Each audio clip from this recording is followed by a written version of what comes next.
Is Berserker the greatest original IP in the last 25 years? The sales numbers would say it is, and I'm telling you the storytelling might also say it is. These books raised more than $1.5 million on Kickstarter. Obviously, big thanks to the helps of Keanu Reeves, who's an incredible personality, an incredible talent and visionary. Having also worked with him myself on the Cyberpunk 2077 commercial campaign, I can tell you he's also a hell of a guy. Crafted this wildly violent and wildly deep story.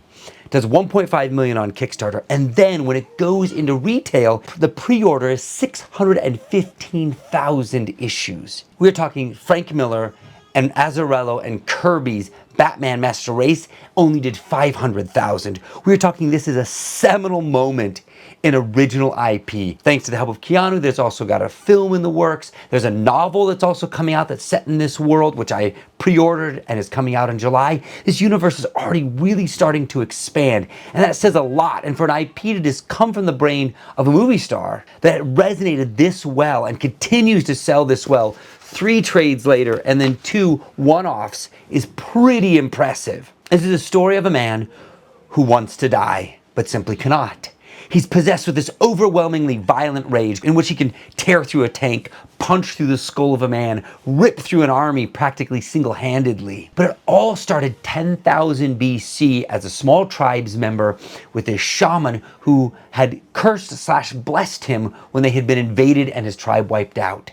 And then he's been pawned around the globe as this guard or warrior or defender who has wreaked havoc throughout history wherever he has gone.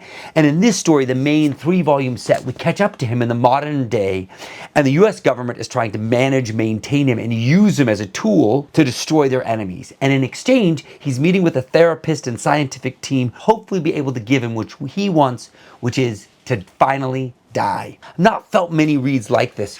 His character is this dynamo that essentially just plows through army after army, intercut with these flashbacks to his origin in ancient times.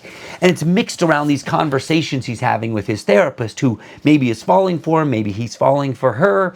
It's both heartwarming, heart-wrenching, and overwhelmingly violent. But here's another thing that shows just how tremendous this IP is. It ended a 3-volume story. Ron Garney, cannot say enough to him, delivering these incredible lines, these violent pages, this over-the-top Luther Strode level action. What's really exciting is they went back in time for these 2 epic one-shots. One is called The Poetry of Madness by Steve Scrossi, who's writer and illustrator, into this time when he was guarding what is these priests who worship this Cthulhu god. So you get this Cthulhu mix, this ancient times, you get this haunting, horrific, and tragic ending of a story, all wrapped up into the history of the Berserker. Then Matt Tomlinson and Rebecca Isaacs takes us to another time in his history, back to Persia, this love affair with this woman.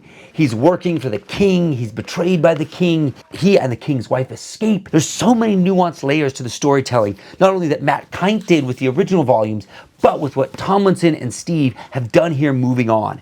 I feel like this IP is going to continue and echo, and I really feel like there isn't another original IP that has had this kind of gravity and success in the last 20 years.